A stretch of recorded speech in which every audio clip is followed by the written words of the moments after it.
Hello friends, आज हम लोग जो है सेफ्टी इन कंस्ट्रक्शन टॉपिक के बारे में जानेंगे कि कंस्ट्रक्शन जो है वहाँ पे क्या सेफ्टी की रिक्वायरमेंट होती है और सेफ्टी से रिलेटेड जो भी कंस्ट्रक्शन में रिक्वायरमेंट्स है, कंस्ट्रक्शन में क्या क्या खतरे हैं, उसका क्या समाधान होना चाहिए और क्या अभी प्रेजेंट सिनेरियो है कंस्ट्रक्शन इंडस्ट्रीज का इंडिया के अंदर, उन तमाम चीजों के बारे में आज हम लोग जो है इस मॉड्यूल में जानने वाले हैं। तो यहाँ पे सबसे पहले आप देख रहे हैं कि कंस्ट्रक्शन कंस्ट्रक्शन क्या है। तो it is defined as making building, bridge, infrastructure by combining the knowledge of art and science. यानी कि जो कंस्ट्रक्शन है, कंस्ट्रक्शन का मतलब होता है कि जिसके अंतर्गत बिल्डिंगें बनाई जाती है, ब्रिज बनाया जाता है, किसी प्रकार का आपका इंफ्रास्ट्रक्चर डेवलप किया जाता है, जैसे मेट्रो सिटी बनता है या आपका रेलवे का नेटवर्क बनता है या फिर मेट्रो का नेटवर्क बनता है या स्मार्ट सिटी बनने का जो अभी शुरुआत हुआ है। तो ये सारा वर्क जो है फ्रेंड्स, ये सबको हम लोग जो है कंस्ट्रक्शन एक्टिविटी कहते हैं। ये पूरा काम जो है कंस्ट्रक्शन वर्क के अंतर्गत ही होता है और ये कंस्ट्रक्शन वर्क जो होता है वो कंबाइनिंग होता है आर्ट एंड साइंस का। यानी कि इसमें आर्ट आर्ट माने कला का इस्तेमाल किया जाता है, जिसमें डिफरेंट प्रकार के कला से संबंधित व्यक्ति जो है काम करते हैं और इसके साथ साथ वहां पे साइंस भी लगाया जाता है। साइंस इन द सेंस की जो बिल्डिंग स्ट्रक्चर बना रहे हैं उसकी हाइट कितनी होनी चाहिए, कितना वो वजन सस्टेन कर सकता है, उस हिसाब से जो है पूरी साइंस के साथ जो है उसमें काम होता है। यानी कि आप कह सकते हैं कि कंस्ट्रक्शन जो काम है combination of art and science, यानी कि जिसमें आर्ट भी यानी कला भी शामिल होता है और विज्ञान भी शामिल होता है और यह मिलकर जो है जो निर्माण होता है बिल्डिंग का इंफ्रास्ट्रक्चर जो भी होता है उसको हम लोग जो है कंस्ट्रक्शन कहते हैं। तो ये आपका कंस्ट्रक्शन का जो है डेफिनेशन था जो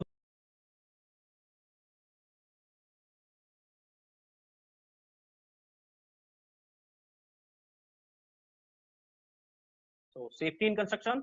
Safety in construction encompasses all the safety aspect and measures related to construction activity on the ground, above the ground and underground. यानी कहने का मतलब यह है कि जो भी आपका अगर कंस्ट्रक्शन एक्टिविटी की अगर हम लोग बात करें तो कंस्ट्रक्शन की जो भी एक्टिविटी है वो ग्राउंड पे भी होता है, ग्राउंड के नीचे भी होता है और ग्राउंड के ऊपर भी होता है। Structure involve may be building, इसमें जो स्ट्रक्चर इन्वॉल्व होते हैं वो बिल्डिंग हो सकते हैं, ब्रिज हो सकते हैं, टावर हो सकते हैं, चिमनी हो सकते हैं या बांध हो सकता है या फिर आप स्मार्ट सिटी का नाम सुने हैं जो बनने वाला है वो हो सकता है या फिर रेलवे का जो नेटवर्क बिछाया जाता है वो हो सकता है, मेट्रो का जो निर्माण किया जाता है वो हो सकता है। तो इस प्रकार की जो भी एक्टिविटी होती है वो सब जो है कंस्ट्रक्शन एक्टिविटी के अंतर्गत आती है, उसे हम लोग कंस्ट्रक्शन एक्टिविटी के नाम से जानते हैं। तो सेफ्टी जो है कंस्ट्रक्शन में वो आपको ग्राउंड पे भी बरतना है जहां पे काम चल रहा है, ग्राउंड के ऊपर यानी कि हाइट पे काम हो रहा है वहां भी ध्यान देने की जरूरत है और अंडरग्राउंड भी अगर कंस्ट्रक्शन का एक्टिविटी हो रहा है वहां भी आपको सेफ्टी बरतने की जरूरत पड़ती है, तभी जाके आपका जो काम होगा कंस्ट्रक्शन में वो सेफ हो पाएगा।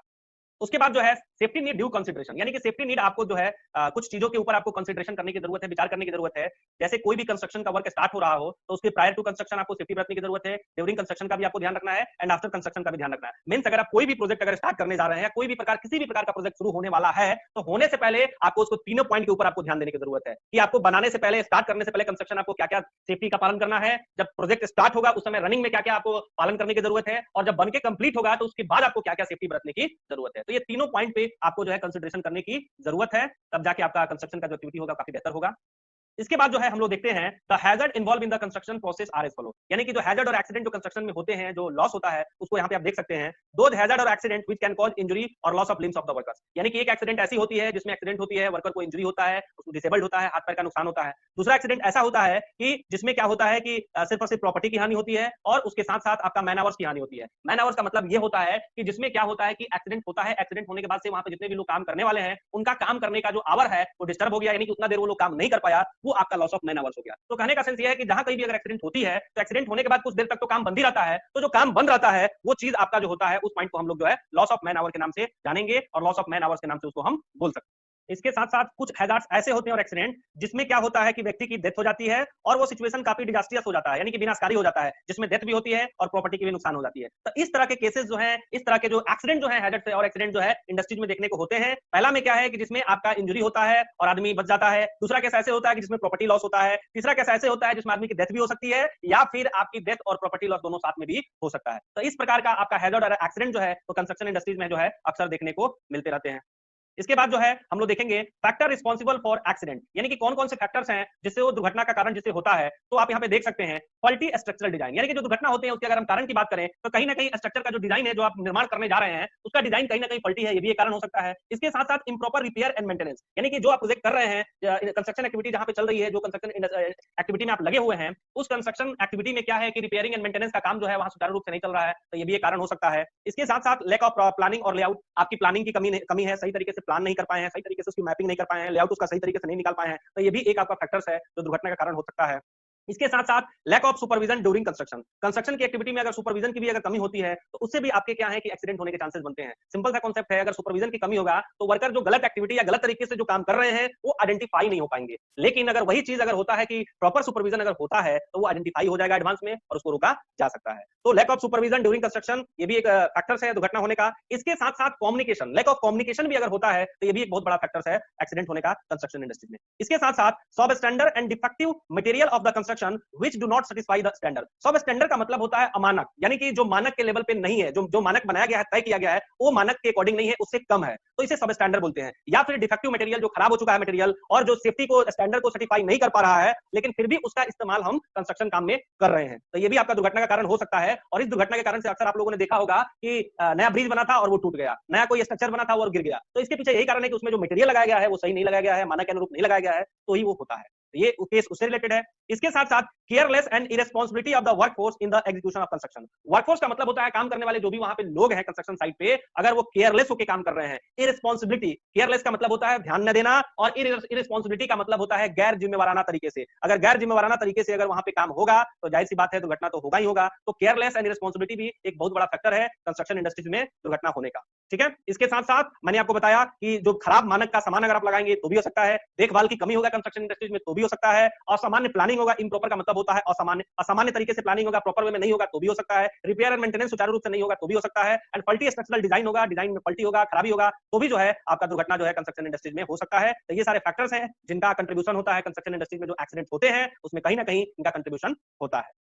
इसके बाद जो है हम लोग देखेंगे, ये तो आपने हम लोगों ने फैक्टर देख लिया कौन कौन से फैक्टर हैं दुर्घटना होने का, और भी बहुत सारे फैक्टर्स हो सकते हैं। यहाँ पे जो मैंने आपको फैक्टर बताया ये लगभग जो फैक्टर है मैंने बताया, और भी बहुत सारे फैक्टर्स आपके होते हैं दुर्घटना होने का, ये आप देख सकते हैं। तो यहाँ पे अब हम लोग देखेंगे कि कैसे जो ये फैक्टर्स हैं, इन फैक्टर से आखिर तो दुर्घटना होते हैं, तो आखिर कैसे जो है इन फैक्टर से बचा जाए, यानी कि the flowing precautionary may be adopted, यानी कि the following precaution may be adopted to avoid or minimize the effect of accident due to above factor। above factor का मतलब होता है इसके पीछे वाले जो स्लाइड में जो फैक्टर्स है, उस फैक्टर से जो दुर्घटनाएं हो रही है, उस दुर्घटना से हम लोग कैसे बचा जाए, उस दुर्घटना को कैसे हम लोग हटा सकते हैं, नहीं होने दे सकते हैं। तो इसके लिए क्या उपाय है, तो उपाय नंबर यहाँ पे आप देख सकते हैं कि सबसे पहला उपाय है कि जैसा आपने उसमें देखा था कि फल्टी स्ट्रक्चरल डिजाइन। तो फल्टी स्ट्रक्चरल डिजाइन कैसे होता है, अगर उसको जो है एक्सपीरियंस व्यक्ति, जिसको अनुभव हो, जो उसके बारे में ज्यादा जानता हो, वो व्यक्ति के द्वारा वो डिजाइन ना बनाया गया हो, तो जाहिर सी बात है फल्टी होगा। तो structural design must be interested to a qualified and experience structural engineer, यानी कि जो भी आपका स्ट्रक्चर बनाने का काम है, डिजाइन बनाने का काम है, यह काम उसके बचना है फल्टी से, तो आपको क्या करना है कि ये काम उसी को देना है जो बंदा क्वालिफाइड हो, उस फील्ड में एक्सपीरियंस हो,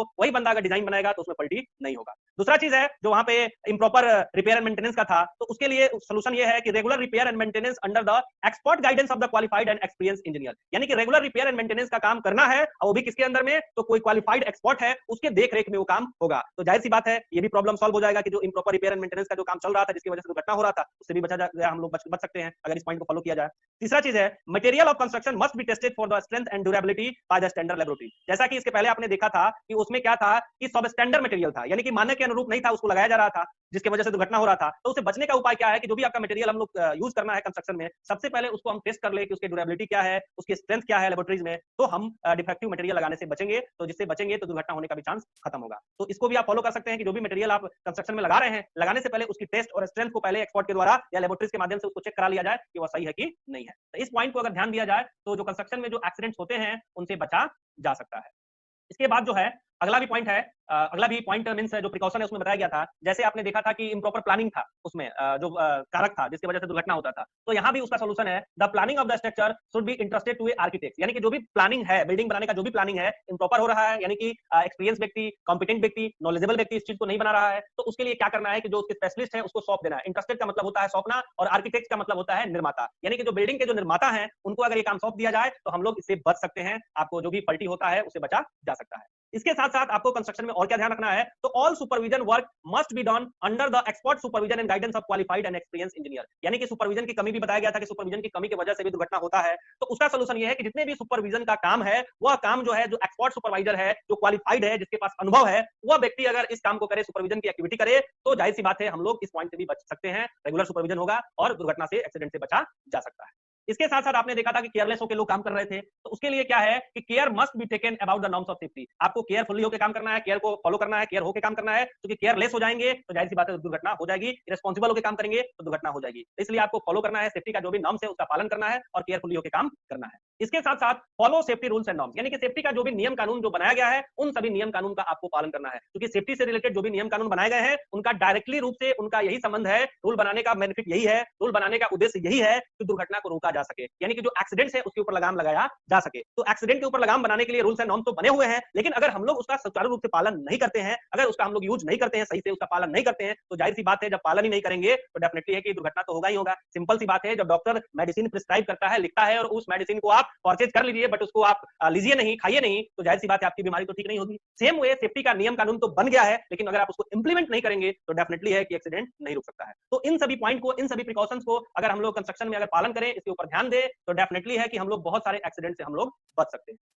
इसके बाद जो है अगला टॉपिक है वो है एक्सकवेशन। एक्सकवेशन क्या है इसके बारे में हम लोग जानेंगे। तो excavation is associated in foundation work, यानी कि एक्सकवेशन है ये खास करके जब भी हम लोग किसी भी चीज का फाउंडेशन करना होता है, जैसे आपको कोई बिल्डिंग बनानी हो या टावर बनाना हो या कुछ भी बनाना हो, तो सबसे पहले आप एक्सकवेशन करवाते हैं, खुदाई करवाते हैं। तो एक्सकवेशन जो है वो हमारा फाउंडेशन वर्क में एसोसिएटेड होता है। जैसे लेइंग ऑफ सीवर, आपको नाला बनाना हो, या फिर अदर अंडरग्राउंड पाइपलाइन वर्क या पाइपलाइन वर्क भी आपको करना है तो भी आपको एक्सकवेशन करना पड़ता है, खुदाई करना पड़ता है। इन ऑल एक्सकवेशन वर्क, जो भी एक्सकवेशन वर्क है, आटमोस्ट सेफ्टी प्रिकॉशन, आटमोस्ट का मतलब होता है परम, सबसे ऊंचा, तो वहां पे आपको सेफ्टी प्रिकॉशन जो है वो काफी ऊंचा होना चाहिए, काफी ज्यादा होना चाहिए, यानी कि सेफ्टी प्रिकॉशन की जो प्रायोरिटी है वो काफी हाई होना चाहिए, तभी जाके आप एक्सकवेशन में दुर्घटनाएं से बच सकते हैं। तो इसके लिए क्या क्या सेफ्टी प्रिकॉशन होना चाहिए ये यहाँ पे हम लोग देखेंगे। जैसे आप यहाँ पे देख सकते हैं, ऑलरेडी मेंशन किया गया है, the flowing measures are to be considered in excavation work to avoid accident, यानी कि एक्सीडेंट को अवॉइड करने के लिए यहाँ पे बताया गया है कि एक्सकवेशन वर्क में अगर इन सभी पॉइंट के ऊपर अगर हम लोग ध्यान दें, कंसीडर करें, तो एक्सकवेशन एक्टिविटी में हम लोग दुर्घटना से बच सकते हैं। तो पहला क्या है प्रिकॉशन?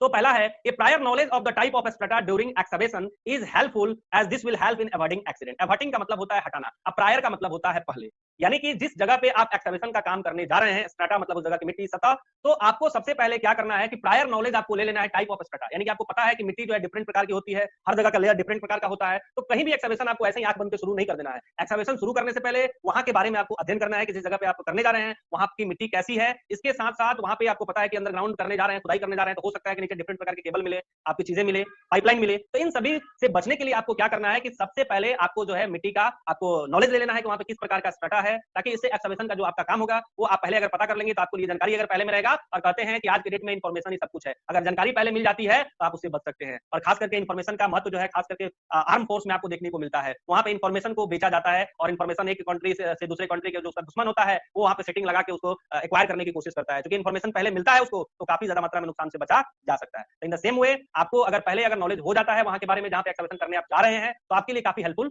हो जाता है। तो एक्सीडेंट से बचना है तो सबसे पहला काम आपको जो है एक्सकवेशन का काम शुरू कराने से पहले जिस जगह पे एक्सकवेशन कराना है उस जगह के बारे में आपको पता कर लेना है।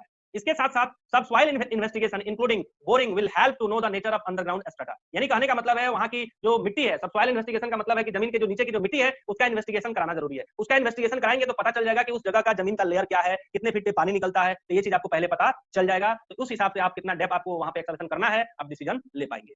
इसके साथ साथ the excavated material and the constructional material, यानी कि एक्सकवेटेड मटेरियल यानी कि जो आप एक्सकवेटेड करने वाले जो भी मटेरियल आपके पास है, या फिर आपका कंस्ट्रक्शनल मटेरियल हो गया, जैसे आपका स्टोन चिप्स हो गया, स्टोन चिप्स का मतलब होता है गिट्टी हो गया, आपका सैंड हो गया, बालू हो गया, etc must not be haphazardly dumped but should be kept at a reasonable distance away from the site of excavation। हैप्जार्डली का मतलब होता है आकस्मिक तरीके से इधर उधर फेंक देना, डंपेड का मतलब होता है ढेर लगाना, यानी कि जो भी आपका मटेरियल है कंस्ट्रक्शन का, जैसे आपका गिट्टी हो गया, सैंड माने बालू हो गया, हैप्जार्डली मतलब इधर उधर फेंक देना, डंपेड मतलब ढेर लगाना, यानी कि आपको इधर उधर नहीं फेंकना है। जो भी आपका कंस्ट्रक्शन का जो मटेरियल है उसको आपको एक रीजनेबल डिस्टेंस बना के जहां पे एक्सकवेशन करना है उससे दूरी पे रखना है, ना कि उसे सटा के रखना है, क्योंकि सटा के रखेंगे आप एक्सकवेशन शुरू करेंगे और उसी में गिरना शुरू कर देगा। तो इसलिए उसको हैप्जार्डली डंपेड नहीं करना है, उसको सही तरीके से उसको क्या करना है, स्टोर करने का काम करना है। तो ये सब पॉइंट के ऊपर जो है आपको एक्सकवेशन में आपको ये सब पॉइंट के ऊपर आपको ध्यान देने की जरूरत है। इसके बाद और क्या करना है कि नो टूल्स एंड मटेरियल्स, यानी कि ना कोई टूल्स ना कोई मटेरियल्स या फिर machinery should be quite kept close to the excavated side, यानी कि वो साइड जहां पे एक्सकवेशन हो चुका है उस साइड के अगर क्लोज में अगर आप टूल्स मटेरियल मशीनरी रखते हैं तो हो सकता है कि साइड जो है कोलैप्स कर जाए, तो इसका भी आपको ध्यान रखना है, नहीं रखना है। Blasting should be avoided as far as possible, जहां तक संभव हो सके ब्लास्टिंग को अवॉइड करना चाहिए। अब यहाँ पे आप लोग के दिमाग में आता होगा कि सर ब्लास्टिंग का मतलब क्या होता है, तो ब्लास्टिंग का मतलब मैं आपको बता दूं कि कभी कभी हम लोग जब एक्सकवेशन करते हैं तो कभी कभी जैसे पहाड़ी इलाका में देखें तो एक्सकवेशन करते समय पहाड़ मतलब बीच में कोई टुकड़ा आ जाता है तो उसको हम लोग ब्लास्ट करके वहां से तोड़ने का काम करते हैं। तो ब्लास्टिंग जो है आपको करने का जो काम है, सबसे पहला तो उसको जो है अवॉइड करना चाहिए कि ब्लास्टिंग ना हो, ऐसी ना ब्लास्टिंग का ही काम हो जाए। लेकिन अगर फिर भी if blasting is really unavoidable, लेकिन अगर ब्लास्टिंग रियली में अनअवॉइडेबल है, मतलब हटाने वाला नहीं है, मतलब उसका जरूरी है, ब्लास्टिंग करना ही पड़ेगा, then it must be done by the skilled man power under the strict guidance of the expert. तो वहां पे जो भी ब्लास्टिंग का आपको काम करना है, तो ब्लास्टिंग का जो भी एक्टिविटी आप करेंगे, तो उसके लिए पूरी प्लानिंग के थ्रू जाएंगे और वहां पे स्किल्ड वर्कर को लेंगे, ऐसे वर्कर को लेंगे जो ऑलरेडी पहले ब्लास्टिंग एक्टिविटी में शामिल हुआ हो, वैसे वर्कर को जो है वहां पे शामिल करेंगे। तो इससे क्या होगा, दुर्घटना होने का चांसेस नहीं रहेगा। इसके साथ साथ all tools and materials to be used in the process of excavation, यानी कि एक्सकवेशन के प्रोसेस में जो भी टूल्स यानी कि औजार, मटेरियल यानी कि सामग्री जो भी हम यूज कर रहे हैं, shall be thoroughly inspected. Inspected का मतलब होता है निरीक्षण करना, तो उसको सही तरीके से उसका निरीक्षण होना चाहिए बाय द साइट इंजीनियर, यानी कि साइट इंजीनियर के द्वारा before the excavation work start. यानी कि एक्सकवेशन का वर्क शुरू करने से पहले जितने भी आपके टूल्स हैं, औजार हैं, मटेरियल्स हैं जो आप यूज करने वाले हैं कंस्ट्रक्शन में, उसका काम मतलब कंस्ट्रक्शन का काम शुरू होने से पहले साइट इंजीनियर के द्वारा आपके जो भी इक्विपमेंट्स है उनको चेक कर लेना चाहिए कि वो सही है या नहीं है। द टूल्स एंड मटेरियल्स में इंक्लूड जैसे आपका रोप्स हो गया, रस्सी हो गया, प्लैंक्स माने पटरा हो गया, लेडर्स माने सीढ़ी हो गया, इसको भी देख लेना चाहिए कि ये वर्किंग ऑर्डर में है कि नहीं है, या सही है कि नहीं है, काम शुरू करने से पहले साइट इंजीनियर के द्वारा।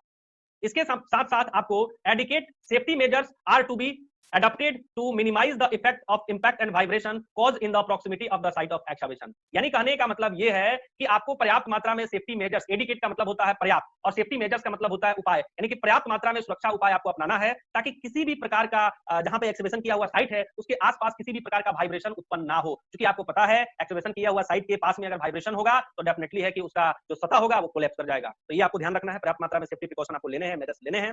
इसके साथ साथ utmost precaution is to be adopted to avoid fire hazard as a result of improper handling of inflammable material as for example petrol, kerosene। यानी कहने का मतलब है कि आपको ऑटमोस्ट सेफ्टी प्रिकॉशन, ऑटमोस्ट का मतलब होता है काफी ऊंचा, मतलब काफी चरम, काफी ज्यादा मात्रा में है, आपको सेफ्टी प्रिकॉशन को आपको अपनाना है। क्योंकि ज्यादा मात्रा में आप सेफ्टी प्रिकॉशन आप अपनाएंगे तो इससे फायदा ये होगा कि किसी भी प्रकार का इंप्रॉपर हैंडलिंग नहीं होगा, और इंप्रॉपर हैंडलिंग नहीं होगा तो उस समय किसी प्रकार का आपका जो खतरा होगा वो खतरा से बचा जा सकता है। इसलिए आपको क्या करना है कि ऑटमोस्ट सेफ्टी प्रिकॉशन अपनाना है जिससे कि किसी भी प्रकार का आपका जो फायर हैजर्ड्स हो उसे बचा जा सके, किसी भी प्रकार का फायर हैजर्ड्स वहां पे ना हो। जैसे कि आपको पता है कि साइट पे पेट्रोल, केरोसिन ये सब रखा जाता है, इसलिए आपको ज्यादा से ज्यादा आपको प्रिकॉशन को बरतना है, क्योंकि ज्यादा से ज्यादा अगर आप प्रिकॉशन को बरतेंगे तो इस प्रकार की कंडीशन से आप बच सकते हैं। इसके साथ साथ if the site of the excavation is deep, अगर एक्सकवेशन का साइट जो है काफी डीप है, काफी गहरा है, देन स्लोप और step are to be provided to the excavated site. तो वहां पे आपको स्लोप और स्टेप जो है आपको प्रोवाइड करना है so that the safety in the working zone is insured. इससे क्या होगा, आपका सेफ्टी जो होगा वो वर्किंग जोन में जो है इंश्योर्ड रहेगा। यानी कि मान लीजिए कि जहां पे आपका क्या है कि एक्सकवेशन किया हुआ है और वो काफी डीप है, गहरा है, तो उस कंडीशन में आपको क्या करना है, उसके ऊपर स्लोप लगा देना है, उसको ढक देना है, कवर कर देना है, ताकि कोई व्यक्ति उसमें गिर ना सके और आपका जो काम जो है वो सुचारू रूप से हो, आपकी वर्किंग जोन में किसी प्रकार का दिक्कत ना हो। तो ये सब जो है आपको सेफ्टी मेजर्स का आपको पालन करना है एक्सकवेशन में।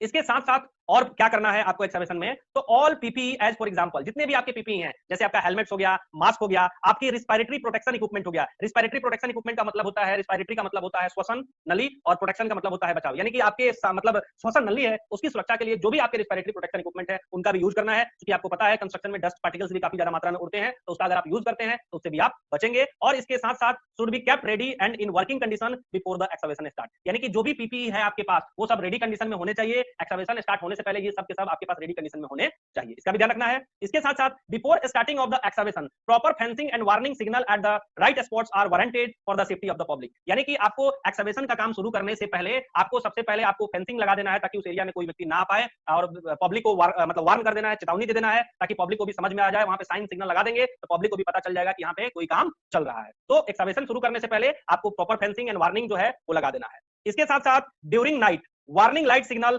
Must be provided at the site of excavation. अगर नाइट की बात करें तो वहां पे वार्निंग लाइट सिग्नल, अगर नाइट है तो चूंकि आपका नाइट में अगर लाइट का सिग्नल नहीं होगा तो पता नहीं चल पाएगा, तो during night warning light signal must be provided at the site of excavation, यानी कि एक्सकवेशन के साइट पे नाइट के समय आपको क्या करना है कि लाइट सिग्नल सिस्टम का आपको वहां पे प्रबंध करना है, व्यवस्था करना है, ताकि आम पब्लिक जो है उसको समझ सके, आम पब्लिक को उसके बारे में पता चल सके। तो ये सब जो है आपको सेफ्टी प्रिकॉशन का जो है, सेफ्टी मेजर्स का जो है आपको एक्सकवेशन में आपका यूज करना है। इसके बाद अगला जो पॉइंट आपको ध्यान देने की जरूरत है एक्सकवेशन में वो ये है कि इन एनी एक्सकवेशन वर्क, किसी भी प्रकार की एक्सकवेशन वर्क होता हो, केयर शुड बी टेकन, आपको केयरफुल होकर काम करना है, केयर को लेना है, so that the adjoining properties are not adversely affected. इससे क्या होगा कि उससे जो जुड़ा हुआ जो भी प्रॉपर्टीज है उसके ऊपर असर नहीं पड़ेगा। सपोज करिए कि मान लीजिए कि जहां पे आप एक्सकवेशन का काम आप शुरू कराने जा रहे हैं उसके बगल में ही क्या है कि कोई बिल्डिंग बनी हुई है और पर्याप्त मात्रा में आप सेफ्टी नहीं पालन कर रहे हैं, तो इससे क्या होगा कि वो बिल्डिंग भी कोलैप्स कर सकती है, गिर सकती है। तो किसी भी प्रकार का एक्सकवेशन वर्क अगर आप शुरू करने जा रहे हैं तो आपको केयरफुल होकर काम करना है और आपको पर्याप्त मात्रा में सेफ्टी अपनाना भी है, ताकि उससे जुड़े हुए, एडजॉइनिंग का मतलब होता है जुड़ा हुआ, उससे जो अगल बगल में जो प्रॉपर्टी है, जो बिल्डिंगें हैं, उसके ऊपर कोई असर ना हो।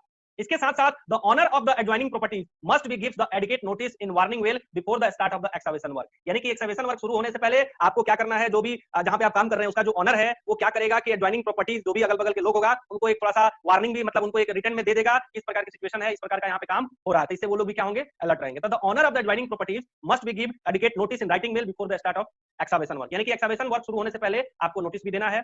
Prior permission must be obtained from all authorities concerned, as for example municipal corporation, electricity department, etc. यानी कि किसी भी प्रकार का एक्सकवेशन आपको शुरू करने से पहले आपको जो भी अथॉरिटीज है जिससे परमिशन लेने की आवश्यकता पड़ती है उन सभी से ले लेना है। जैसे आपका म्युनिसिपल कॉर्पोरेशन, आप अगर कहीं भी खुदाई करने जा रहे हैं तो वहां पे आपको म्युनिसिपल कॉर्पोरेशन से आपको परमिशन लेने की जरूरत होती है। जैसे गवर्नमेंट अगर रोड के किनारे में अगर करने जा रहे हैं, इलेक्ट्रिसिटी डिपार्टमेंट से लेना पड़ता है, हो सकता है क्योंकि आप नहीं लेंगे और ऐसे ही खुदाई शुरू कर देंगे तो हो सकता है उसके नीचे जो इलेक्ट्रिक वायर हो तो वो कट जाए, पब्लिक लाइफ डिस्टर्ब होगी, और जो कटेगा, जो व्यक्ति चपेट में आएगा उसकी डेथ भी हो सकती है। तो इसीलिए म्युनिसिपल कॉर्पोरेशन, इलेक्ट्रिसिटी डिपार्टमेंट और जो भी टेलीफोन डिपार्टमेंट हो गया या गैस पाइपलाइन है तो उसका जो भी कंसर्न डिपार्टमेंट है, उन सभी डिपार्टमेंट से आपको एक्सकवेशन का काम शुरू करने से पहले आपको परमिशन लेना जरूरी होता है।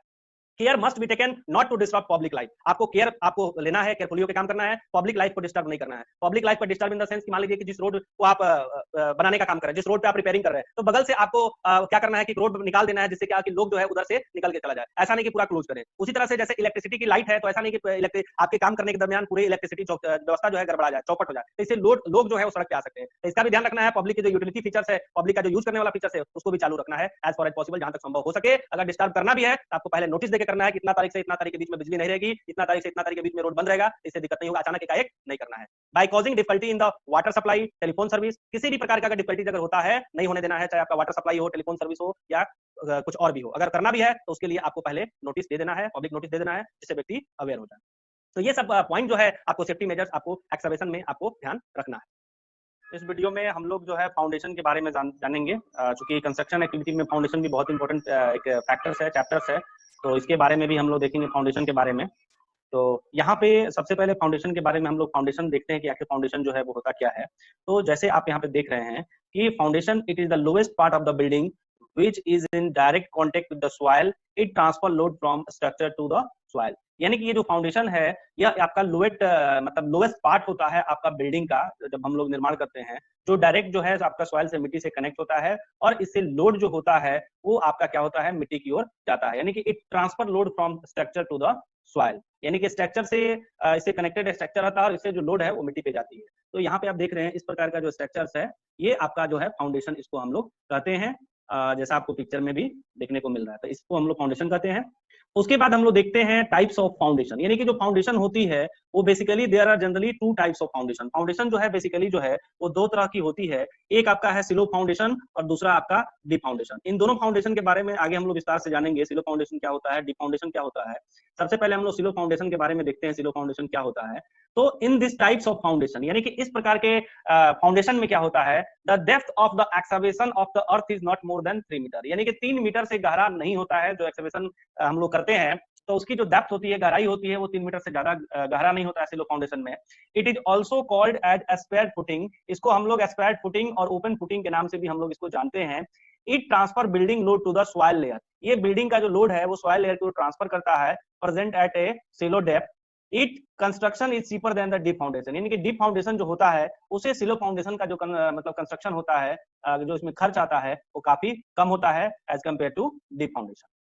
अब देखते हैं types of shallow foundation. Shallow foundation कितने प्रकार के होते हैं, डिफरेंट आर। सिलो फाउंडेशन आप जैसे एस्पैड और आइसोलेटिंग फुटिंग होता है, स्ट्रिप फाउंडेशन होता है, मैट और राफ्ट फाउंडेशन होता है और कंबाइंड फाउंडेशन होता है। तो यह बेसिकली 4 प्रकार का जो है सिलो फाउंडेशन जो है हम लोग यूज करते हैं, जिसके बारे में अभी आपने देखा कि सिलो फाउंडेशन कितने प्रकार के होते हैं।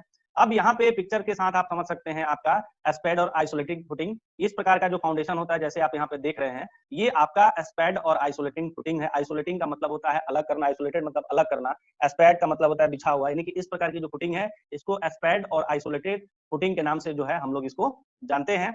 इसके बाद जो है स्ट्रिप फाउंडेशन, इस प्रकार का जो फाउंडेशन होता है जैसे आप देख रहे हैं, इसको हम लोग जो है स्ट्रिप फाउंडेशन के नाम से जानते हैं। These are used where the building loads are carried by entire wall rather than isolated column, यानी कि स्ट्रिप फाउंडेशन का यूज हम लोग वहां पे करते हैं जहां पे किसी प्रकार का कॉलम वॉलम देने की जरूरत नहीं होती है, जहां पे कोई कॉलम वॉलम नहीं दिया जाता है, पूरा मतलब इंटायर वॉल मतलब दीवार से ही बनाया जाता है, वहां के जो भी बिल्डिंगें होती है उस जगह के लिए हम लोग क्या करते हैं, फाउंडेशन देने के लिए हम लोग स्ट्रिप फाउंडेशन जो है वहां पे हम लोग यूज कर सकते हैं। बट इसका इस्तेमाल जो है आज के डेट में देखेंगे तो हमें लगता है कि बहुत कम मात्रा में इसका इस्तेमाल आज के डेट में हो रहा है। तो स्ट्रिप फाउंडेशन ये था। उसके बाद मैट और raft foundation. Mat and raft foundation जो खास करके जो इसका इस्तेमाल आप देखते होंगे, खास करके जो बड़ी बड़ी जो इमारतें बिल्डिंग होती हैं, खास करके जहाँ पे बेसमेंट वगैरह बनाया जाता है, वहां पे हम लोग मैट और राफ्ट फाउंडेशन का वहां पे ज्यादातर मात्रा में यूज होता है, जो काफी हैवी होता है। उसके बाद कंबाइन फुटिंग। कंबाइन फुटिंग में आप यहाँ पे देख सकते हैं, जिसमें आपका दोनों चीज है, यानी कॉलम भी है और यहाँ फुटिंग भी है। तो इस प्रकार का जो आपका फाउंडेशन होता है, उसे हम लोग कंबाइंड फाउंडेशन के नाम से जानते हैं। उसके बाद हम लोग जो है डीप फाउंडेशन के बारे में देखते हैं। डीप फाउंडेशन क्या होता है? तो deep foundation is used where bearing capacity of soil is weak और लो, यानी कि जिस जगह की मिट्टी जो है कमजोर होती है, लो होती है, उस जगह पे हम लोग क्या करते हैं? डीप फाउंडेशन का इस्तेमाल करते हैं। It transfer the load of the structure into the deeper strata of the soil, यानी कि ये जो क्या करता है, जो ट्रांसफर, ये डीप फाउंडेशन में क्या होता है, इसका जो ट्रांसफर होता है लोड, वो काफी जो नीचे की जो डीपर जो स्ट्रेटा होता है, जहाँ की मिट्टी मजबूत होती है, वहां पे सीधे उसका जो लोड होता है वो ट्रांसफर होता है, क्योंकि वो काफी डीप होता है। Deep excavation is greater than shallow foundation, यानी कि डेप्थ होता है इसका, अगर हम डेप्थ की बात करें तो सिलो फाउंडेशन से इसका डेप्थ काफी ज्यादा होता है। यानी कि आपका अगर सिलो फाउंडेशन में देखें तो आपका 3 मीटर था, यानी कि 3 मीटर तक अगर होता है तो सिलो फाउंडेशन है। अगर 3 से अगर ज्यादा जाता है तो उस कंडीशन में हम उसको डीप फाउंडेशन के नाम से जानते हैं। तो डीप फाउंडेशन रहा। उसके बाद जो है हम लोग जो है, इसके बाद जो है डीप फाउंडेशन के बाद जो है हम लोग आगे देखेंगे। अब यहाँ पे जो है टाइप्स ऑफ डीप फाउंडेशन, यानी कि डीप फाउंडेशन कितने प्रकार के होते हैं। तो डीप फाउंडेशन में जैसा आप यहाँ पे देख रहे हैं, डीप फाउंडेशन बेसिकली यहाँ पे मेंटेन किया गया है कि 3 प्रकार के जो है डीप फाउंडेशन बेसिकली यहाँ पे होते हैं। तो सबसे पहला यहाँ पे है पाइल फाउंडेशन, दूसरा आपका प्रायर फाउंडेशन है, और तीसरा आपका वेल फाउंडेशन और केशन। ये 3 प्रकार के फाउंडेशन जो है वो डीप फाउंडेशन के अंतर्गत आते हैं, जो यहाँ पे आप देख रहे हैं। अब इसके बारे में हम लोग डिटेल में जानते हैं। तो जैसे आप यहाँ पे देख रहे हैं पाइल फाउंडेशन, इस प्रकार का जो फाउंडेशन होता है उसे पाइल फाउंडेशन कहते हैं। In this types of foundation column made of concrete, column जो होता है, ये जो कॉलम है आपका कंक्रीट का हो सकता है, स्टील का हो सकता है, लकड़ी का भी हो सकता है, is constructed into the ground, ground पे इसको कंस्ट्रक्टेड किया जाता है to transfer the load into the lower level of soil, यानी कि ताकि लोअर लेवल जो सॉइल है वहां पे उसका जो लोड जो है वो जा सके। जैसे आप यहाँ पे देख रहे हैं, यहाँ पे ये वाला जो पोर्शन होता है, तो यहाँ पे सीधे जमीन से जुड़ा हुआ है। तो इस प्रकार का जो फाउंडेशन होता है, इस फाउंडेशन को जो है हम लोग पाइल फाउंडेशन के नाम से जानते हैं। जो पिक्चर के साथ है तो आपका कॉन्सेप्ट बिल्कुल क्लियर हो जा रहा होगा। इसके बाद यहाँ पे पाइल फाउंडेशन जो आपने इसके पहले यहाँ पे देखा था, पाइल फाउंडेशन, उसी का दूसरा यहाँ पे डायग्राम है, ताकि जो है डिटेल में आपको और इसके बारे में समझ में आ जाए। तो ये भी आपका पाइल फाउंडेशन ही है। उसके बाद यहाँ पे पाइल फाउंडेशन से रिलेटेड हम लोग सेफ्टी मेजर्स को जान लेते हैं। Some of the flowing precautionary are to be adopted in case of pile foundation. Pile foundation में आपको क्या क्या सेफ्टी बरतना है? तो the piling operation should be carried under the expert in the relevant field, यानी कि जो भी पाइलिंग का काम करना है उस फील्ड के जो व्यक्ति एक्सपर्ट है उसी के द्वारा इसका काम होना चाहिए। All equipment as for example working platform, यानी कि जितने भी इक्विपमेंट है, जैसे आपके वर्किंग प्लेटफॉर्म में काम करने वाले होस्टिंग रोप्स है, उठाने वाले ऊपर रस्सी है, etc. must be tested for the structural strength before the start of actual piling operation, यानी कि एक्चुअल पाइलिंग ऑपरेशन शुरू होने से पहले उसके स्ट्रेंथ को, उसको पूरे मजबूती को देख लेना है कि वो सही से काम कर रहा है कि नहीं कर रहा है। पीपीई मस्ट बी यूज, और पर्सनल प्रोटेक्टिव इक्विपमेंट का आपको इस्तेमाल करना है। तो ये सब जो है पाइल फाउंडेशन में आपको सेफ्टी का ध्यान रखना है। उसके बाद हम आते हैं प्रायर फाउंडेशन के बारे में। प्रायर फाउंडेशन क्या है? तो in this foundation a vertical column of the cross section relatively larger than a pile is constructed to transfer the load coming from the superstructure into the hard strata through this vertical column, यानी कि इसमें जो आपका prior foundation होता है, तो इसमें क्या होता है कि वर्टिकल कॉलम जो है, वर्टिकल का मतलब जो खड़ा जो कॉलम होता है, वहां पे क्रॉस सेक्शन जो है वहां पे दिया जाता है, जिसकी वजह से क्या होता है कि जो उसका जो लोड होता है वो आपको जो काफी ग्राउंड में जो ग्राउंड का जो मतलब काफी नीचे का जो स्ट्राटा मिट्टी होती है, वहां पे उसको जो है सपोर्ट मिलता है थ्रू वर्टिकल कॉलम से। They are generally cast on side, यानी कि जनरली जो होते हैं इसका जो बेसिकली जो मतलब कि साचा होता है, they are generally cast on the side, यानी कि इसका साचा जो है मतलब बना के जो है और वहां पे डाला जाता है। कास्ट का मतलब होता है साचा कहें या डाल देना कहें या आकार कहें, तो ये they are generally cast on the side, side पे इसको कास्ट किया जाता है, डाला जाता है। तो ये आपने प्रायर फाउंडेशन में देखा। जैसे आप यहाँ पे देख सकते हैं, इस प्रकार का जो फाउंडेशन होता है उसे हम लोग जो है प्रायर फाउंडेशन कहते हैं। यहाँ पे कंक्रीट का प्रायर फाउंडेशन यहाँ पे दिया हुआ है, ठीक है। और ये इस प्रकार के जो पुल वगैरह जो बनते हैं वहां पे आप देख सकते हैं, तो ये आपका जो है प्रायर फाउंडेशन का हम लोग यूज करते हैं। उसके बाद से ये भी आपका प्रायर फाउंडेशन का फोटो है, ताकि आपका कॉन्सेप्ट क्लियर हो जाए।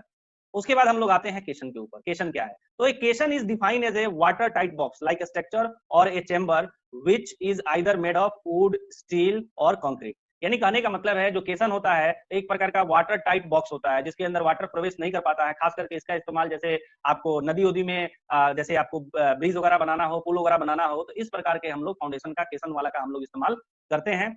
इट इज यूजुअली संक, यानी कि ये जो बेसिकली होता है usually sunk by excavating within it to reach at a prescribed depth of the river, ocean, etc. यानी कि जो भी गंगा में, नदी में या जहां कहीं भी वाटर हो और वहां पे हमको फाउंडेशन बनाना हो, तो वहां पे हम लोग फाउंडेशन आपका केशन का हम लोग इस्तेमाल करते हैं। वहां पे बेसिकली क्या होता है कि जो भी उसका बॉक्स होता है बिल्कुल टाइट होता है, उसके अंदर वाटर प्रवेश नहीं कर सकता है और आसानी से उसको हम लोग प्लेसिंग कर सकते हैं, इस फाउंडेशन का हम लोग यूज कर सकते हैं। Caisson are adapted when the depth of the water is great and the foundation are to be laid under water। यानी कि केसन का हम लोग यूज तब करते हैं जब डेप्थ ज्यादा हो, वाटर वहां पे ज्यादा हो, तो उस समय हम लोग क्या करते हैं, वाटर में काम करना हो तो उस कंडीशन में हम लोग केसन का इस्तेमाल करते हैं।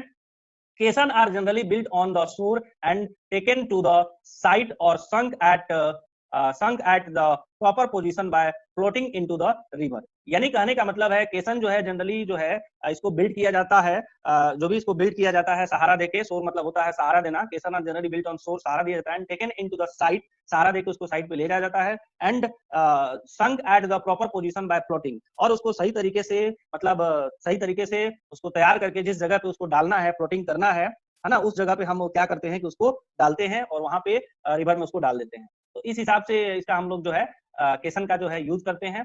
तो ये आपने केसन के बारे में आपने समझा, केसन का इस्तेमाल कहाँ पे किया जाता है।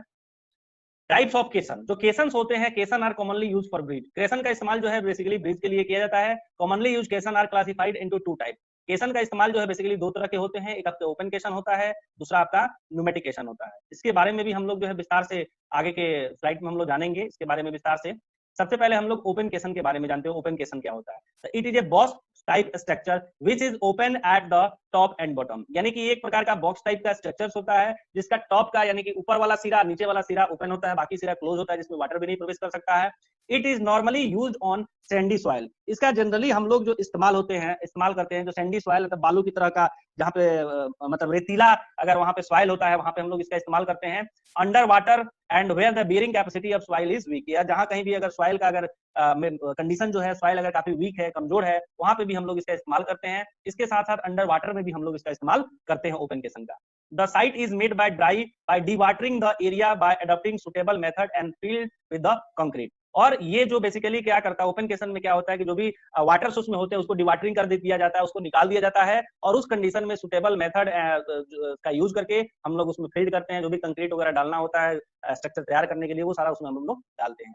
These are generally used in formation of prior, यानी कि इसका इस्तेमाल जनरली जो प्रायर फाउंडेशन होता है उसकी फॉर्मेशन अगर बनाना हो तो उसके लिए हम लोग क्या करते हैं कि आपका ओपन केसन का हम लोग इस्तेमाल कर सकते हैं। वहां पे जैसे आप यहाँ पे देख रहे हैं इस प्रकार का सिनेरियो जो है आपको देखने को मिलता है, खास करके जहाँ पे वाटर वगैरह होता है, इस तरह का पूरा देख रहे हैं ना, ऊपर का सिरा इसका जो है ओपन रहता है और नीचे का जो सिरा रहता है ओपन रहता है, बाकी कहीं से इसमें वाटर प्रवेश नहीं कर सकता है। और इस तरह से प्लेटफॉर्म हम लोग यहाँ पे बना के हम लोग जो भी इसमें अगर पानी अगर चला भी जाता है तो उसको हम लोग डिवाटरिंग कर देते हैं, निकाल देते हैं और इस तरह से हमारा फाउंडेशन का काम जो है हो जाता है। तो इस प्रकार का आपके दिमाग में आता होगा कि आखिर जो नदी है, नदी में पानी रहता है तो पानी में किस तरह से बनाया जाता है, तो वहां पे ये ओपन केसन का इस्तेमाल करके वहां पे फाउंडेशन का हम लोग निर्माण करते हैं।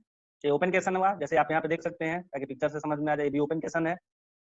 अब न्यूमेटिक केसन के बारे में जानते हैं। Pneumatic caisson are large water type box और cylinders that mainly used for under water construction, यानी कि न्यूमेटिक केसन जो होता है इसका भी इस्तेमाल हम लोग वाटर टाइप बॉक्स की तरह भी होता है, सिलेंडर की तरह होता है, और काफी ज्यादा इसका इस्तेमाल हम लोग जहाँ पे वाटर होता है वहां पे कंस्ट्रक्शन करने के लिए हम लोग करते हैं। दिस टाइप्स ऑफ केसन is close eight top and open, यानी कि इस प्रकार के आपके जो केसन होते हैं उसका जो ऊपर का सिरा और नीचे का सिरा जो है क्लोज होता है during construction at the bottom, यानी कि नीचे का ऊपर का सिरा इसका बंद रहता है। It has a working chamber, इसके पास खुद वर्किंग चेंबर होता है। Inside a lower part of the structure होता है। प्रेशराइज एयर सप्लाई इसमें होता है, तो द वर्किंग चेंबर में एयर को प्रेशराइज किया जाता है। Prevent underground water from coming in their, जिससे क्या होता है कि वहां पे वाटर जो है नहीं आ सकता है। Excavation work of soil is done in the working chamber, जो भी एक्सावेशन वर्क होता है वर्किंग चेंबर के थ्रू उसमें चला मतलब डन किया जाता है। फाइनली सिंकिंग द होल केसन स्ट्रक्चर, और फाइनली जो होता है जो भी आपका केसन का जो भी स्ट्रक्चर्स है मतलब जो भी सिंकिंग आपका होल मतलब केसन है उसमें जो है बेसिकली जो है ये इस तरीके से उसका वर्किंग चेंबर होता है उसमें काम करता है, और फाइनली जो सिंकिंग होता है वो होल केसन स्ट्रक्चर का होता है। तो ये आपका न्यूमेटिक केसन होता है जिसको हम लोग न्यूमेटिक केसन के नाम से जानते हैं। इसके पहले आपने ओपन वाला देखा। इसके साथ साथ the worker have to work under compressed air whose pressure is more than atmospheric pressure, यहाँ पे जो वर्कर काम करते हैं उनका क्या होता है कि जो नॉर्मल प्रेशर होता है एयर का उससे ज्यादा यहाँ पे प्रेशर होता है जो वर्कर काम करते हैं। ईच केसन हैज 2 एयर लॉक्स, हर केसन में 2 एयर लॉक्स होते हैं। Through 1 air locks workman go down for working, एक होता है जिससे वर्कर जाके अंदर जाके काम कर सके, while through the other excavated material is taken out, और दूसरे से क्या होता है कि जहां से मटेरियल को बाहर निकाला जा सके। तो हर केसन में 2 एयर लॉक्स होते हैं, 1 एयर लॉक से workman go down for the working and while through the other excavated material is taken out, और दूसरे से अदर excavated material को बाहर निकाला जा सके। इसके साथ साथ pneumatic caisson are utilised for the foundation of the bridge and building underground railway and the tunnels. Pneumatic caisson का इस्तेमाल हम लोग कब करते हैं, जब फाउंडेशन, ब्रिज या अंडरग्राउंड में कोई काम करना हो या टनल वगैरह बनाना हो, तो उस समय हम लोग जो है न्यूमेटिक केशन का इस्तेमाल करते हैं। तभी आप लोग न्यूमेटिक केशन के बारे में जाना। जैसे यहाँ पे आप देख सकते हैं, इस तरह से उसकी स्ट्रक्चरिंग होती है, ये उसका वर्किंग चैम्बर होता है और यहाँ से इस तरह से होल होता है। आपने देखा होगा खास करके जो रोड वगैरह जो बनता है वहां भी इस प्रकार का न्यूमेटिकेशन के बड़ी बड़ी मशीनों के द्वारा किया जाता है। तो ये आपका न्यूमेटिकेशन हो गया। The following precaution to be maintain in case of pneumatication. न्यूमेटिकेशन में आपको क्या क्या प्रिकॉशन बरतना है, तो all pressure grade should be check for the correct and accurate reading. जो भी प्रेशर ग्रेड है, जिससे प्रेशर को हम लोग को देखना रहता है, तो सभी को देख लेना है कि प्रेशर सही से दे रहा है कि नहीं दे रहा है। The suitability of the health of the worker for the working under pressure greater than the atmospheric must be ascertain. यानी कि जो भी वहां पे काम करने वाले वर्कर हैं, उनके हेल्थ को, कंडीशन को देखना है, चेक कर लेना चाहिए कि वहां पे जो काम कर रहे हैं, जो भी वर्कर काम कर रहे हैं, तो वहां पे उनको जो प्रेशर मिल रहा है वो प्रेशर ऐसा तो नहीं है कि एटमॉस्फेरिक प्रेशर से ज्यादा हो, तो उस कंडीशन में प्रॉब्लम हो सकता है। तो सुटेबिलिटी चेक कर लेना चाहिए कि वहां पे सुटेबिलिटी है या नहीं है। Ventilation in the working chamber with proper supply of oxygen has to be ensured. और जो भी उसका वर्किंग चेंबर है, उस वर्किंग चेंबर में पर्याप्त मात्रा में ऑक्सीजन सप्लाई उसको मिलना चाहिए। तो ये सब आपको ध्यान आपको न्यूमेटिकेशन में काम करते समय रखने की जरूरत पड़ता है। इसके साथ साथ वहां पे proper illumination should be maintain inside the pneumatication. यानी कि न्यूमेटिकेशन में प्रॉपर इल्यूमिनेशन को मेंटेन किया जाना चाहिए। Proper stand by arrangement must be made available in case of failure of air compressor electricity. Proper stand by arrangement का मतलब होता है वहां पे एक अलग दूसरा भी व्यवस्था होना चाहिए। सपोज करिए कि इलेक्ट्रिसिटी फेल्यूर हो जाए तो आपके पास जनरेटर की व्यवस्था होना चाहिए, ताकि उससे आप काम जो है शुरू कर सकें। इसके साथ साथ अगर एयर कंप्रेसर भी फेल हो रहा है तो आपके पास दूसरा एयर कंप्रेसर भी होना चाहिए, जिससे आपका काम रुके नहीं। स्टैंड बाय अरेंजमेंट का मतलब होता है कि जो इक्विपमेंट आप यूज कर रहे हैं उसके जगह पे एक और इक्विपमेंट हो, ताकि इनकेस इमरजेंसी हो तो उसका यूज करके काम किया जा सके, काम रुके नहीं। उसको हम लोग स्टैंड बाय अरेंजमेंट कहते हैं। इसके साथ साथ उस जगह पे आपको पता है प्रॉपर इल्यूमिनेशन जो है मेंटेन होना चाहिए, क्योंकि लाइट अगर सही से नहीं रहेगा, दिखेगा ही नहीं, तो आदमी काम क्या करेगा। तो प्रॉपर इल्यूमिनेशन जो है मेंटेन बहुत जरूरी है। वेंटिलेशन प्रॉपर मेंटेन बहुत जरूरी है। इसके साथ साथ the working hours and the rest hours of the different working pressure condition must be maintain as per the standard norms. यानी कि जो भी स्टैंडर्ड नॉर्म्स है, उस नॉर्म के अनुसार, चूंकि डेफिनेटली है क्या कि जो वर्कर जो है ज्यादा प्रेशर वाले जगह पे काम कर रहा है, उस जगह पे वो जल्दी थक जाएगा। तो प्रेशर के साथ कितना घंटा उसको वहां पे काम करना चाहिए और कितने घंटा उसको रेस्ट देना चाहिए, इसके अनुसार जो भी स्टैंडर्ड मानक बनाए गए हैं, नियम कानून बनाए गए हैं, उसको देखते हुए, उसके पालन करते हुए, उसके अकॉर्डिंग जो है हमें चलना है, ताकि जो है किसी प्रकार का नुकसान ना हो, किसी प्रकार का एक्सीडेंट ना हो। तो ये आपने देखा न्यूमेटिकेशन में क्या क्या आपको सेफ्टी बरतना है, प्रिकॉशन बरतना है।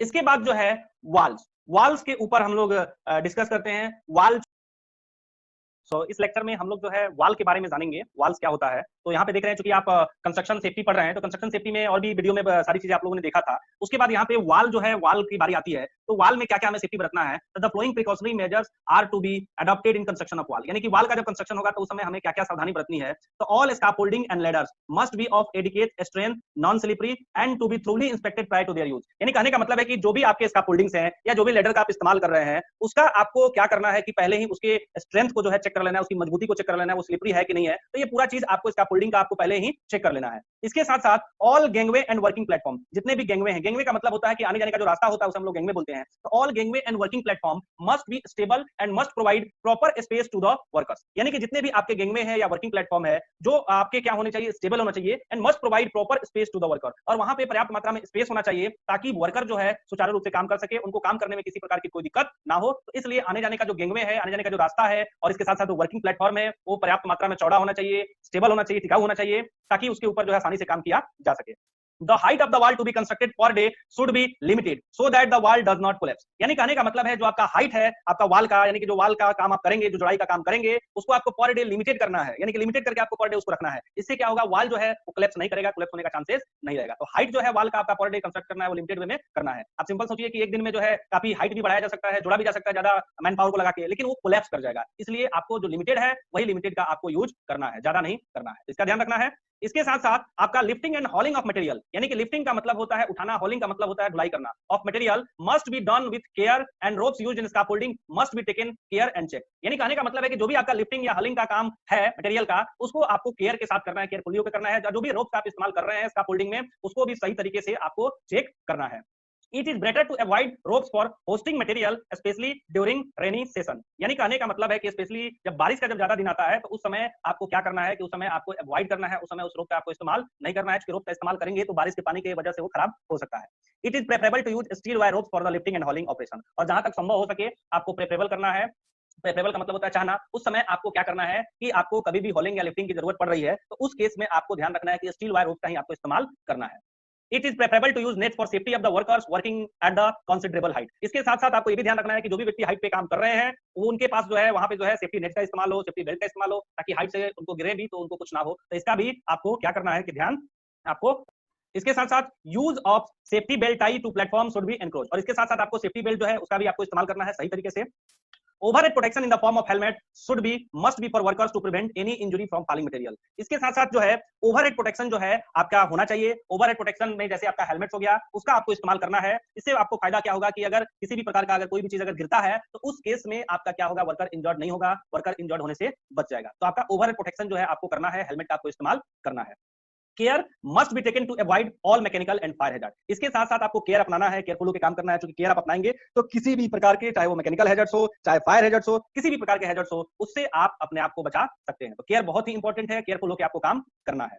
इसके साथ साथ safety provisions for workers working at height, यानी कि कोई वर्कर अगर हाइट पे काम कर रहा है तो वहां पे क्या क्या सेफ्टी प्रोविजंस है, तो वो सेफ्टी बेल्ट का इस्तेमाल कर सकता है, वो सेफ्टी नेट्स का इस्तेमाल कर सकता है, या फिर पीएफएस। पीएफएस का मतलब होता है पर्सनल फॉल अरेस्ट सिस्टम, इसका भी इस्तेमाल वो कर सकता है। तो ये चीज आपका जो है सेफ्टी के पॉइंट ऑफ व्यू से अगर वर्कर अगर हाइट पे काम कर रहा है तो उसके लिए क्या क्या सेफ्टी होना चाहिए, वो चीज जो है ये आपने अभी इस वीडियो में देखा। इसके बाद जो है roofing and reinforce cement concrete, यानी कि जिसको हम लोग आरसीसी बोलते हैं। आरसीसी वर्क में क्या क्या आपको सावधानी बरतना है। Some of the flowing precautionary measures are recommended for roofing. Roofing के लिए आपको क्या क्या सावधानी बरतना है। To prevent workers from accidents, fall etc, suitable platform, safety belt etc should be provided. यानी कि फॉल से बचने के लिए, एक्सीडेंट से बचने के लिए वहां पे वर्कर को जो है आपको पर्याप्त मात्रा में मतलब सेफ्टी बेल्ट मिलना चाहिए, ताकि वो किसी प्रकार का एक्सीडेंट जो है वो आरसीसी वर्क में काम करते समय ना हो, फॉल से ना हो। इसके साथ साथ all centering used for flat roof construction must be design and inspected properly to avoid any mishap. यानी कहने का मतलब है कि किसी भी प्रकार का जो भी सेंटरिंग का हम लोग काम कर रहे हैं, फ्लैट रूफ कंस्ट्रक्शन की एक्टिविटी में जो भी हम लोग सेंटरिंग का काम कर रहे हैं, उसकी डिजाइन अच्छी से होना चाहिए और उसको प्रॉपर्ली तरीके से मतलब उसको चेक करना चाहिए, इंस्पेक्ट करना चाहिए, ताकि किसी प्रकार का मिसहैप ना हो, किसी प्रकार का मिस्टेक ना हो, गलती ना हो। To ensure safety in RCC work, worker must be advised to use boots, gloves, suitable working platform। यानी कि आपको आरसीसी वर्क में सेफ्टी को अगर सुनिश्चित करना है तो उसके लिए आपको वर्कर को एडवाइस किया जाता है कि वो क्या करेगा, बूट्स का इस्तेमाल करे, ग्लोव्स का इस्तेमाल करे, या सुटेबल वर्किंग प्लेटफॉर्म का वो इस्तेमाल करे। अगर इसका इस्तेमाल अगर वो करता है तो आरसीसी वर्क में सेफ रहेगा, सुरक्षित रहेगा। व्हाइल इरेक्टिंग, किसी भी चीज को जब इरेक्टिंग करते हैं, बनाते हैं, care must be taken and provision of PPE. जब भी आप इरेक्शन का काम कर रहे हैं तो वहां पे आपका केयरफुल होना चाहिए। और इसके साथ साथ आपको पीपीई का भी यूज करना है। पीपीई का मतलब होता है पर्सनल प्रोटेक्टिव इक्विपमेंट, वो भूलना नहीं है, क्योंकि वो लास्ट लाइन है डिफेंस का, रक्षा करने का, इसलिए आपको पीपीई का यूज करना है। पीपीई का मतलब होता है पर्सनल प्रोटेक्टिव इक्विपमेंट, वो भूलना नहीं है, क्योंकि वो लास्ट लाइन है डिफेंस का, रक्षा करने का, इसलिए आपको पीपीई का यूज करना है। इसके बाद जो है डेमोलेशन है। डेमोलेशन का मतलब होता है किसी भी बिल्डिंग स्ट्रक्चर को तोड़ना, उसको हम लोग क्या कहते हैं, डेमोलेशन कहते हैं। यानी कि कंस्ट्रक्शन में हमको डेमोलेशन की भी एक्टिविटी हमें करना पड़ता है। कभी कभी क्या होता है कि कोई भी बिल्डिंग, इमारत या कहीं भी कोई निर्माण अगर हुआ रहता है, वह निर्माण अगर सही तरीके से नहीं हुआ है, मानक के अनुरूप नहीं हुआ है, डिजाइन के अनुसार नहीं हुआ है, किसी प्रकार की उसमें कमी है या काफी पुराना हो गया है, तो उस कंडीशन में हमें उस बिल्डिंग स्ट्रक्चर या जो भी इंफ्रास्ट्रक्चर है उसको हमें डेमोलिश करना पड़ता है, डेमोलेशन का काम करना पड़ता है, तोड़ना पड़ता है। तो डेमोलेशन जो है ये भी आपका एक पार्ट है कंस्ट्रक्शन का एक्टिविटी का। डेमोलेशन भी एक प्रकार की एक्टिविटी है कंस्ट्रक्शन का। तो हम लोग अभी डेमोलेशन के बारे में देखते हैं कि डेमोलेशन का यूज हम लोग कब करते हैं। तो जैसा मैंने ऑलरेडी पहले बताया, sometime it is required to demolish a building or a structure when it is in a dilapidated condition। dilapidated condition का मतलब होता है टूटे फूटे हालात में, खराब अवस्था में होते हैं। यानी कि कुछ समय क्या होता है कि कुछ बिल्डिंग और स्ट्रक्चर को हम लोगों को तोड़ना पड़ता है जब वो क्या होते हैं, dilapidated कंडीशन में होते हैं। A structure or building can also be demolished for encroachment or for not conforming the let down standard। यानी कहने का मतलब है कि जो बिल्डिंग है, स्ट्रक्चर है, उसको तब भी हम लोग डेमोलिश करते हैं, उसको तोड़ते हैं जब क्या होता है कि जिस मतलब स्टैंडर्ड के अनुसार हम बनाना चाहते हैं उस स्टैंडर्ड से वो नहीं बन पाता है, तो उस केस में भी हमको डेमोलिशन करना पड़ता है। The demolition can be manually or by using mechanical device। यानी कि जो भी आपका डेमोलिशन की एक्टिविटी होती है वो आपकी मैनुअली भी हो सकती है और आपकी मैकेनिकल डिवाइस से भी हो सकती है। In all demolition work, proper planning and sequence of demolition operation must be maintained। यानी कि जो भी हम लोग डेमोलिशन का वर्क कर रहे हैं तो वहां पे हमारी पूरी प्लानिंग और सीक्वेंस जो है वो सही तरीके से मेंटेन होने चाहिए। The sequence of the demolition should start from the top and follow the descending order. और जो भी हम सीक्वेंस का इस्तेमाल करेंगे, सबसे पहले टॉप से तोड़ना शुरू करेंगे और घटते हुए क्रम में नीचे तक आएंगे। All demolition work should be completed without disturbing the lower floor. यानी कि जो भी हम डेमोलेशन की एक्टिविटी करेंगे, डेमोलेशन का काम करेंगे, तो सबसे पहले हम टॉप से करेंगे, लोअर फ्लोर को बिना कोई नुकसान पहुंचाए हम सीधे टॉप से शुरुआत करेंगे और घटते हुए क्रम में आएंगे। नहीं तो नीचे वाला ही तोड़ देंगे तो पूरा बिल्डिंग स्ट्रक्चर जो है सीधे जो है उस व्यक्ति के शरीर पे ही आएगा और उसकी मौत हो सकती है। तो इसलिए डेमोलेशन का काम जो है हमेशा जो है टॉप से होना चाहिए, सबसे ऊपर तला फिर नीचे तला, इस तरह से घटते हुए क्रम में आना है। तो ये आपने डेमोलेशन के बारे में देखा, डेमोलेशन की रिक्वायरमेंट कब होती है, डेमोलेशन कैसे स्टार्ट किया जाता है। जैसे आप यहाँ पे देख रहे हैं, डेमोलेशन का यहाँ पे डेमोलेशन किया जा रहा है, सबसे टॉप पे किया जा रहा है, उसके बाद फिर नीचे वाले फ्लोर को डेमोलिश किया जाता है, ये आपने देखा।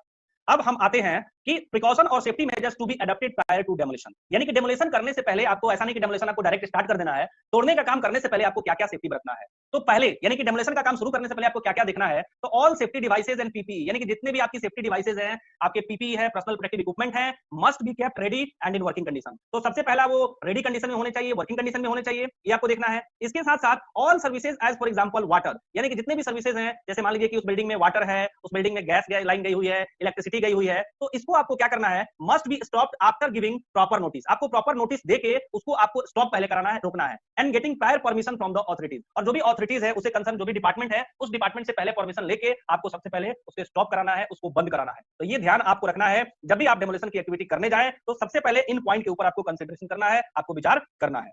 इसके साथ साथ आपको और क्या ध्यान देना है, तो the safety of the public must be ensured by suitably displaying sign, signal, instruction etc। यानी कि जो भी आपकी पब्लिक है उसकी सेफ्टी आपको सुनिश्चित करना है। और उसकी सेफ्टी सुनिश्चित कैसे करना है, तो जहां कहीं भी डेमोलिशन हो रहा हो तो उसके एरिया में, उसके मतलब चारों ओर आसपास जो है आपको साइन, सिग्नल कुछ लिख के इंस्ट्रक्शन लगा देना है, ताकि कोई भी व्यक्ति उस एरिया में ना आ सके। तो ये भी आपको ध्यान रखना है। If required suitable diversion for the traffic और पेडेस्ट्रियन आर आल्सो रिकमेंडेड। मान लीजिए कि जहां पे डेमोलिशन की एक्टिविटी आप कर रहे हैं वो ऐसी जगह पे है जहां पे आम पब्लिक का आना जाना लोगों का लगा रहता है, तो वहां पे आप क्या कर सकते हैं कि उस एरिया को ब्लॉक करके आप बगल से डाइवर्सन भी आप दे सकते हैं, ताकि कोई भी लोग उस एरिया में ना आ सके। तो ये भी आप काम कर सकते हैं।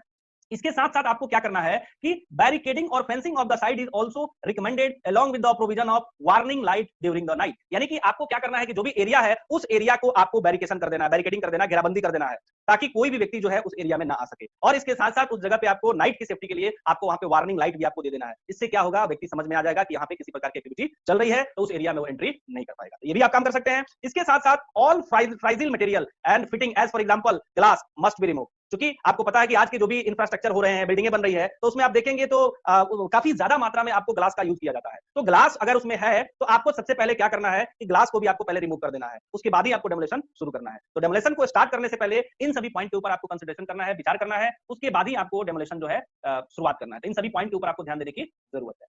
इसके बाद जो है हम लोग देखेंगे प्रिकॉशन और safety measures to be adopted during demolition. यानी कि ड्यूरिंग डेमोलिशन, जब डेमोलिशन का काम चल रहा है उस समय हमें क्या-क्या पॉइंट के ऊपर ध्यान देना है। तो उस समय हमें ये रखना है कि टू कंट्रोल डस्ट, क्योंकि डेमोलिशन होगा तो डस्ट काफी ज्यादा मात्रा में उतरेगा। Worker should be provided with suitable mask, तो वहां पे वर्कर को मास्क दिया जाए या फिर अदर डिवाइस जिससे वो इनहेल ना कर सके डस्ट, वो उपाय उसको किया जाए। इसके साथ साथ light sprinkling of water may help to reduce the dust. इसके साथ साथ हम लोग क्या कर सकते हैं कि लाइट स्प्रिंकलिंग कर सकते हैं। लाइट स्प्रिंकलिंग का मतलब होता है कि हम लोग वाटर का छिड़काव कर सकते हैं, जिससे क्या होगा, डस्ट जो है ज्यादा नहीं फ्लाइंग करेगा। तो ये आप कर सकते हैं। इसके साथ साथ प्रॉपर इल्यूमिनेशन, नेचुरल और artificial, must be provided with in the area of demolition. यानी कि जो भी आपका डेमोलिशन का एरिया है उस एरिया में प्रॉपर इल्यूमिनेशन होना चाहिए। नेचुरली मिल रहा है तो वेल एंड गुड, अगर नेचुरली नहीं मिल रहा है तो वहां पे आपको आर्टिफिशियल मींस आपको बल्ब या आपको वेपर या इस प्रकार का कुछ आपका होना चाहिए। नेचुरल मतलब प्राकृतिक, आर्टिफिशियल मतलब बनावटी। किसी भी तरह से दोनों कंडीशन में अगर नेचुरल से हो रहा है तो ठीक है, अगर नेचुरल से नहीं हो रहा है तो उस समय आपको आर्टिफिशियल लाइट वहां पे देना है, यानी कि प्रॉपर इल्यूमिनेशन होना चाहिए। इसके साथ साथ all working platform must be in proper working condition, और जितने भी आपके वर्किंग प्लेटफॉर्म है वो आपके प्रॉपर वर्किंग कंडीशन में होने चाहिए। इसको भी आप चेक कर लेंगे, नहीं तो काम करते समय बहुत बड़ा हादसा हो सकता है। ये भी ध्यान रखना है।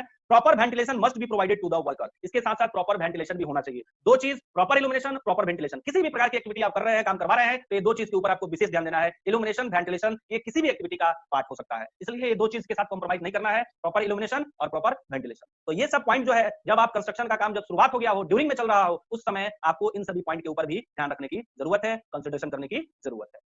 इसके बाद जो है हम लोग देखेंगे प्रिकॉशन और safety measures to be adopted after demolition. यानी कि आफ्टर डेमोलिशन, यानी कि जब पूरा डेमोलिशन का काम खत्म हो गया, जब तोड़ने का जो भी काम होता है वो तोड़ दिया गया, उसके बाद हमें क्या करना है। तो उसके बाद जब डेमोलिशन हो जाता है तो उसके बाद क्या करना है, तो स्टैकिंग का मतलब होता है इकट्ठा करना, केयरिंग का मतलब होता है ले जाना अवे, और क्लियरिंग का मतलब होता है साफ करना, और डेब्रिस का मतलब होता है कचरा। Must be systematically and quickly done. यानी कि जो भी वहां पे मतलब गार्बेज निकला हुआ है, जो भी वहां पे रबिश निकला हुआ है, जो भी डेब्रिस निकला हुआ है, उन सभी को उसके जो स्टोर करने का जो जगह है उस जगह पे सही तरीके से उसकी स्टैकिंग होनी चाहिए, और उसको क्लियरिंग करना है, साइड को क्लियरिंग करके वहां पे रखना चाहिए। Must be systematically and quickly done, यानी कि सिस्टमैटिकली और क्विकली जो है ये होना चाहिए। This will ensure safety as well as provide space for the working. इससे क्या होगा कि वहां पे ज्यादा कचरा नहीं रहेगा तो सेफ्टी भी इंश्योर रहेगी और काम करने के लिए लोगों को पर्याप्त मात्रा में जगह भी मिल जाएगा। तो सबसे पहला काम कि आफ्टर डेमोलेशन जो भी वहां पे कचरा बिखरा पड़ा होगा उसको सिस्टमैटिकली तरीके से उसको वहां से हटा देना है।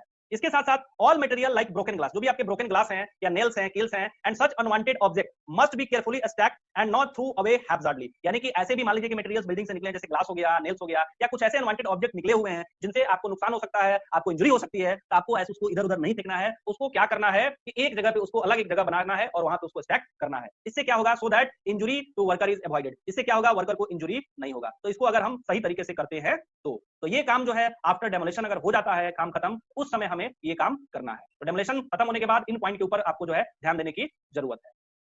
इसके बाद साथ साथ आपको और भी है कि जब आप व्हेन परफॉर्मिंग मैकेनिकल डेमोलेशन और by using bulldozers the safety precautionary major should be adopted, यानी कि जब आप परफॉर्म कर रहे हो मैकेनिकल यानी कि मशीन से डेमोलेशन का काम करवा रहे हो बुलडोजर से, तो उस समय आपको क्या क्या सेफ्टी बरतना है। तो worker should B skilled and train, जो भी वर्कर्स वहां पे काम कर रहे होंगे वो स्किल्ड होने चाहिए, वो ट्रेंड होने चाहिए, एक्सपीरियंस होने चाहिए, नॉलेजेबल होना चाहिए। इसके साथ साथ all equipment should be check for the proper performance before using it, और जो भी इक्विपमेंट वहां पे आप यूज करेंगे उनका पहले आपको चेक कर लेना है कि वो सही तरीके से काम कर रहे हैं कि नहीं कर रहे हैं। No worker should be allowed to enter the area of demolition, और किसी भी वर्कर को वहां पे परमिशन नहीं होगा कि वह उस एरिया में जाए, ये भी ध्यान रखना है। Suitable PP must be used by the workers engage in the demolition, और जो भी वर्कर्स डेमोलेशन एक्टिविटी में एंगेज हैं, काम कर रहे हैं, नियुक्त हुए हैं, वो अपना जो भी सुटेबल पीपी है उस पीपी का उन्हें यूज करना है। तो ये सब काम जो है अगर मैकेनिकल डेमोलेशन पे हो रहा है तो जो भी वर्कर्स हैं उनको इन सभी पॉइंट को फॉलो करना है, और जो सेफ्टी रिप्रेजेंटेटिव होंगे वो उनको चेक करना है कि वर्कर ये सब का पालन कर रहे हैं कि नहीं कर रहे हैं।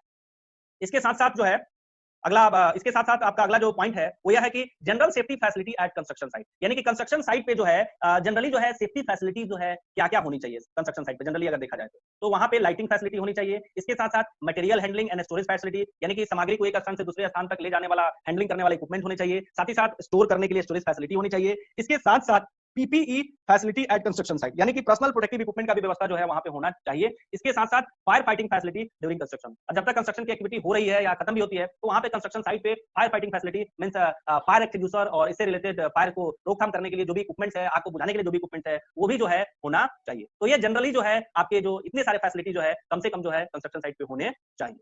तो इस तरीके से आपने पूरे कंस्ट्रक्शन के बारे में जाना, कंस्ट्रक्शन में क्या-क्या सेफ्टी बरतनी होती है, कंस्ट्रक्शन में कंस्ट्रक्शन जो है कैसा होता है, उसमें कौन-कौन से फाउंडेशन होते हैं, वॉल क्या होता है, डेमोलिशन एक्टिविटी क्या होती है, इन सब के बारे में आपने अलग-अलग वीडियो में डिटेल में जाना। तो इसको आपको क्या करना है, सही तरीके से एक बार में नहीं समझ में आता है तो दोबारा रिपीट करके भी आप इसको सुन सकते हैं और अपने अंडरस्टैंडिंग को बढ़ा सकते हैं। धन्यवाद।